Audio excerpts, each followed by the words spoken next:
Yani herkesin bildiği gibi uzun bir süredir, bir yılı aşkın bir süredir yeni bir süreçten söz ediliyor. Bu Devlet Bahçeli'nin mecliste yaptığı bir konuşma ardından yeni bir süreç başladı. Yani tabii ki siyasal irade ismini başka koysa da biz esas olarak kısaca barış süreci, yeni barış süreci diyoruz buna. Bu süreçte Kürt hareketinin attığı birçok adımları hep birlikte gerek iç kamuoyu gerekse uluslararası kamuoyu olarak gözlemledik, şahit olduk. Ancak bugüne kadar siyasal irade tarafından atılmış tek bir adım olmadı. Bir kere her şeyden önce herkesin dile getirdiği bir hasta mahpuslar sorunu var.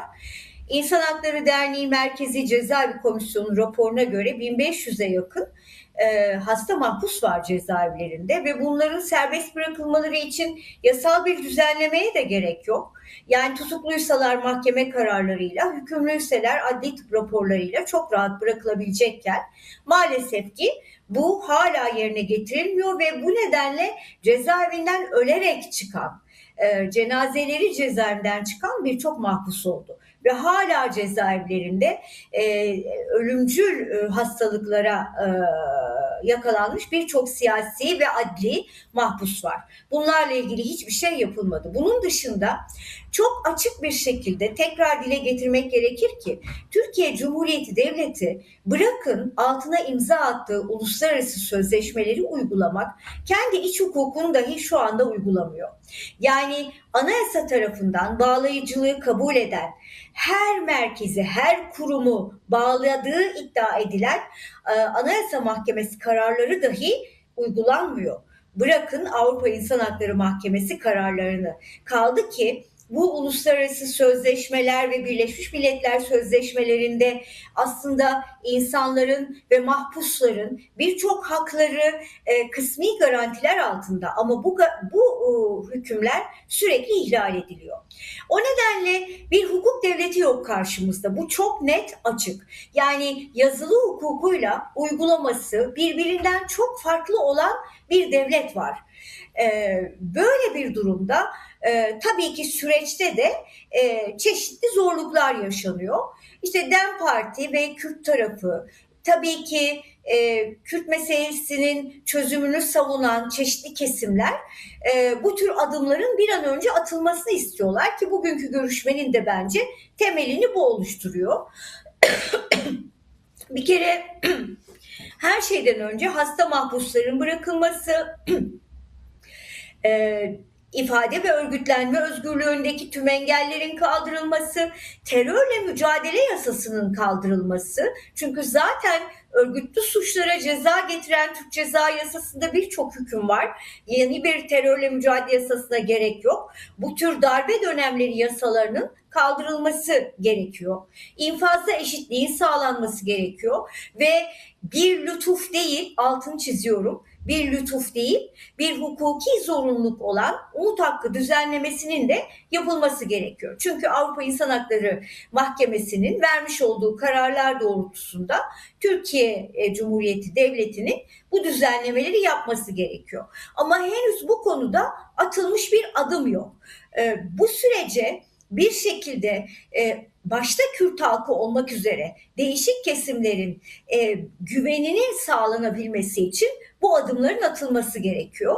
Sanıyorum herkesin çabası bunun için. Çünkü biz gerçekten barışçıl bir çözüm istiyoruz. Yani bu güvenlikçi politikaların son bulmasını, insanların konuşarak anlaşabilmesini, örgütlenme özgürlüğü üzerindeki baskıların kaldırılmasını ve bir barış ikliminin egemen olmasını istiyoruz. Bütün bunların olabilmesi için de devletin adım atması gerekiyor. Umarım bugün yapılan görüşme buna yeni bir kapı açar. Değerli Keskin, tam da umduğumuz şeyleri dile getirirken aynı zamanda başta Kürt halkı olmak üzere bu coğrafyada yaşayan bütün halkların temel talebi barış ve huzurlu bir coğrafyada demokratik cumhuriyet temelinde yaşamaktır muhakkak. Ancak işte bunun için atılması gereken hukuksal adımların bu görüşmeyle birlikte resmiyet kazanmasına dair de bir çağrı yaptığınızı varsayarak dün yaşanan gelişmeyi nasıl yorumlarsınız diye sormak istiyorum. Çünkü Akın Gürlek'in Adalet Bakanı olarak atanması ciddi tartışmaları gündeme getirdi. Çünkü kendisinin karnesi tartışılan da bir noktada o kadar farklı yönlerde, o kadar siyasi soruşturmalarda öne çıkan bir kişi ki hem eski HDP Genel Başkanı Selahattin Demirtaş'ın tutuklanması, bununla birlikte sondan özellikle geçtiğimiz yıl Mart ayında CHP'ye yönelik yürütülen soruşturma kapsamında verilen kararlar ekranda da görüyoruz şu an. Hrant Dink davasındaki karar gibi önemli meselelere imza atmış birisi ve haberlerinden dolayı onlarca gazeteciye de soruşturma açıldı. Bizim hafızamızda en çok yer edinenlerden bir tanesi bu. İşte bu bahsettiğiniz ve umduğunuz noktada böyle bir gelişme size ne düşündürüyor? Bunu çok merak ediyorum değerli Keskin. Evet. Şimdi altını çizmek gerekir ki Akın Gürlek hakimliği döneminde çok simge davalarda çok hukuka aykırı kararlarıyla tanınan bir hakimdi. Yani Selahattin Demirtaş davası, ÇHD Selçuk Kozuağaçlı davası, Gezi davaları, birçok davada hukuka aykırı, yazılı hukuka aykırı kararlarıyla bilinen bir hakimdi. Ve ardından bir Adalet Bakanı yardımcılığı görevi yaptı ve ardından da İstanbul Cumhuriyet Başsavcısı oldu.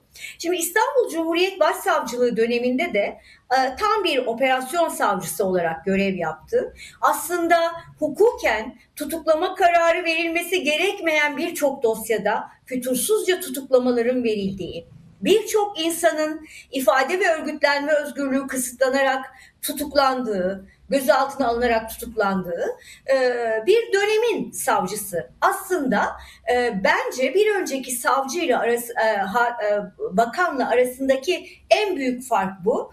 Ben aslında bakanların siyasal iradeden bağımsız olarak hareket edebildiklerine asla inanmıyorum. Yani Türkiye'de yargı, bunun özellikle altını çizeyim, hiçbir zaman bağımsız değildi. Hani bazıları diyor ya eski devleti özlüyoruz, eskiden yargı bağımsızdı. Hayır, Türkiye'de yargı hiçbir zaman bağımsız değildi. Ama bu kadar göstere göstere yargının bağımlı olduğu da bu kadar gösterilmiyordu açıkçası. Yargının böylesine bağımlı olduğu bir yerde hiçbir bakanın ben bağımsız hareket edebilme özgürlüğü olduğuna inanmıyorum. O nedenle yani önceki bakan görevlerini yerine getirmedi demek bence saçma. Önceki bakan kendisine ne yapması gerektiği söylendiyse onu yaptı. Bir haksızlık olmasın adama da. Yani önceki bakan silik bir kişiydi. Bir hukukçu olarak öne çıkan bir kimliği yoktu. Daha silik görünen biriydi. Aradaki fark şu: Akın Gürlek daha tırnak içinde inisiyatifli görünen, hatta toplum üzerinde daha korkutucu etkisi olan bir kişi. Şimdi ben şöyle düşünüyorum.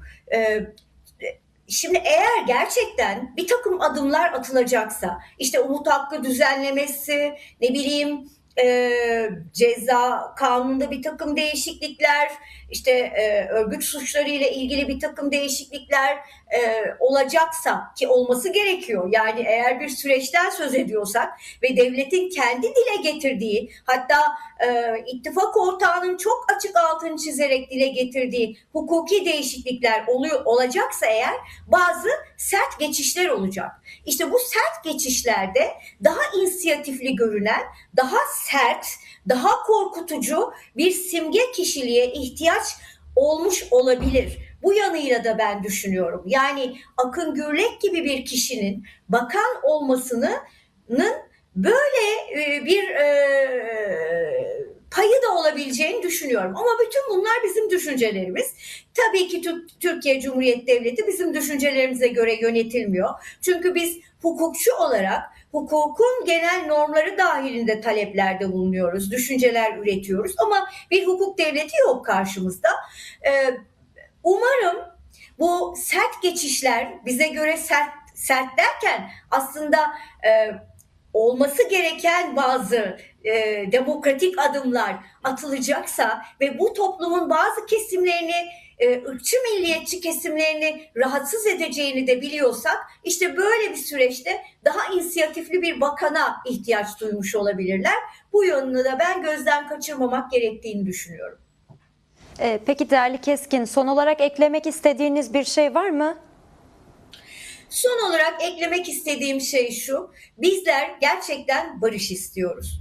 Dün Dışişleri Bakanı'nın yaptığı, sırada Irak var diyerek yaptığı açıklamaların son derece korkutucu ve kendi altını çizdikleri süreç söylemiyle hiç de bağlantılı, ilgili olduğunu düşünmediğim ve tehlikeli bulduğum şeyler.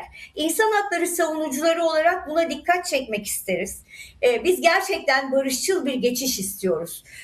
Kürtlerin bulunduğu tüm coğrafyalarda barışçıl çözümler istiyoruz. Çünkü bu diğer halklara da barış getirecek. Hiç unutmayalım ki coğrafyamızda gelişecek bir barış süreci en çok işçi ve emekçilere barış ve daha rahat bir yaşam ortamı getirecek. Bu nedenle herkesin barışa ihtiyacı var. Barış mücadelesini yükseltmekten başka da bir çaremiz yok açıkçası.